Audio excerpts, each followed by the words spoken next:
আসসালামু আলাইকুম, সবাই কেমন আছেন? আশা করি ভালো আছেন। আজকে তৈরি করে দেখাবো কাঁচা আমের আমসত্ত্ব।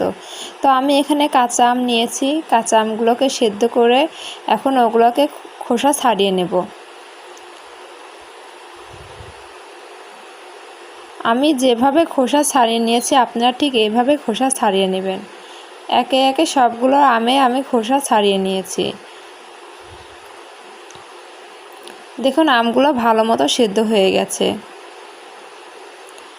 এখন আমি হাতের সাহায্যে আমগুলো এখন চেটকে নেব।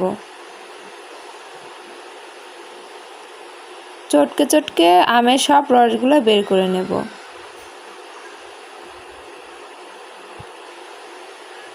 আমার সব আমের রস বের করা হয়ে গেছে।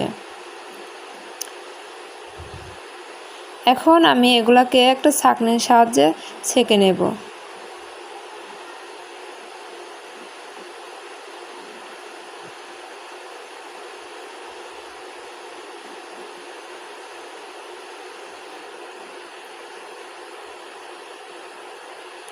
আমার ছেঁকে নেওয়া শেষ। এখন একটা হাঁড়িতে আমি আমসত্ত্বে মশলা তৈরি করে নেব। এর জন্য দিয়েছি আমি জিরা, গরম মশলা আর এলাচ দিয়ে এটাকে আমি ভালো মতো সুন্দর করে ব্রাউন কালার করে ভেজে নেব। ভাজা হয়ে গেলে এগুলোকে আমি একসাথে বেটে নেব। বেটে গুঁড়া করে নিয়েছি। এরপর আরেকটা হাঁড়িতে আমি দিয়ে দেব চিনি।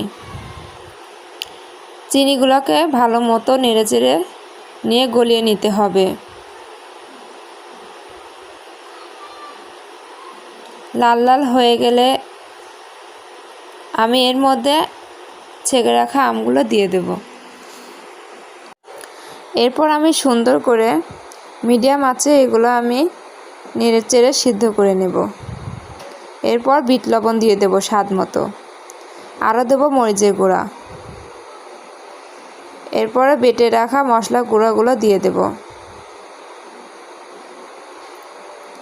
তারপরে আবার নেড়েচেড়ে সবগুলো একসাথে মিশিয়ে নেব। আমার হয়ে গেছে। এখন একটা বড় প্লেটে তেল দিয়ে নেব।